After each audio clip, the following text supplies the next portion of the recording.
Thank you, Chairman. Let's cut through all the noise, all the blur, all the politics, all the nonsense.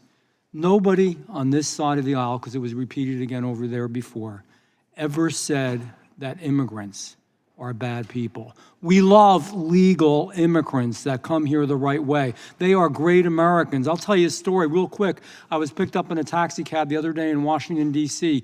Young gentleman driving the taxi cab. I love to talk to people, start talking to him. He's from Ethiopia. He came here legally. He always wanted to be an architect. His cousin was an architect, and he admired him so much, and his cousin had helped him. But in Ethiopia, they tell you what you're going to be. You don't have that choice like you do in America. So he was told he wasn't going to be an architect. He legally immigrated here, worked his butt off, gave it everything he had, worked multiple jobs, got his degree, and was working still more because now he was getting his master's degree. He taught me. He said to me, for God's sake, protect your country. All these illegal immigrants coming here are not good. Legal immigrants are angrier about the illegal ones than anybody else. They did things the right way. They did it by the book. They're good people. We love them. So let's be clear. Cut the nonsense. And I'm not directing that to you. And you know, let's also cut the nonsense because it costs money. There's only so much money in this world, and we're going through a lot of budgetary stuff right now. And I make it clear, I'm fighting for Medicaid, Medicare, Social Security. Many of us are on both sides of the aisle.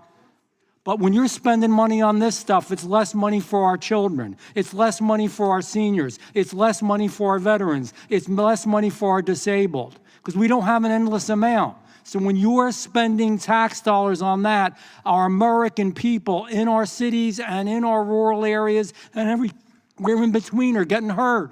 Let's cut through the nonsense. We're taking things away from them, and it's wrong. You can't have a country without borders. You can't have public safety without law enforcement. You can't have public safety when you're releasing lawbreakers into the community. And not all illegals have committed horrendous crimes, but some have, and we're not checking on it properly. There have been murders, there have been rapes, there have been disfigurements, there has been all kinds of harm done. And when you create a sanctuary city or state, you are compounding that. And you know what? The only thing worse than the illegal people when they come here, especially those that are violent, are the people that condone that and give them benefits and help them to stay here. How wrong is that? They're hurting everybody else who voted for them. I'll give you one example. My home state, the state of New Jersey. Nationwide ICE is currently detaining nearly 48,000 illegals. It's exceeding its funding capacity, which, as you all know, is 41,500 beds. So, in the Northeast, particularly in New Jersey, we face a severe shortage of beds. So what did ICE do? They took action. In New Jersey, they plan to open a 1,000-bed facility in Newark, in Delaney Hall, to relieve the pressure. And guess what? Newark's mayor fought it. He sided with the people who were illegal, the people who were breaking the law. He doesn't want to help in law enforcement. And by that, then you're breaking the law as an elected official. The elected official is a lawbreaker, and it's wrong. We know what happened to Lake and Raleigh. We know what's happened to so many people. We're trying to clean up the chaos that was left behind.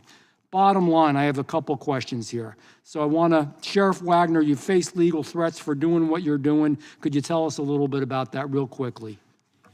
Yeah, right now we're being faced with a lawsuit from the Attorney General of Washington State on, in my view, some... They're suing you for trying to uphold the law.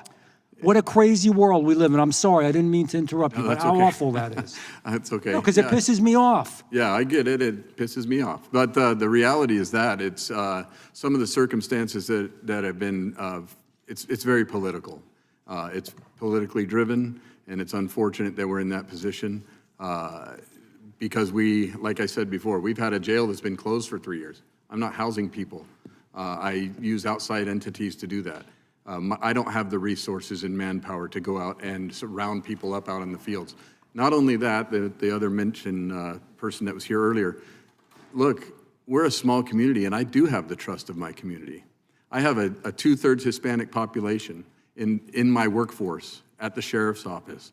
I have guys that less than 5 years ago, 6 years ago, maybe 10 years ago, that were illegal, got their citizenship, and they work for me. So I understand the process, and I understand how these people are affected.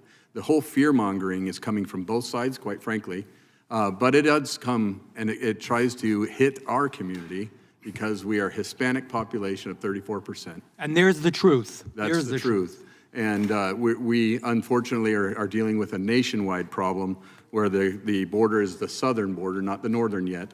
And my community is affected because guess what? We fit the mold that needs to be in politics apparently right now. Thank you for what you do. I yield back. Thank you.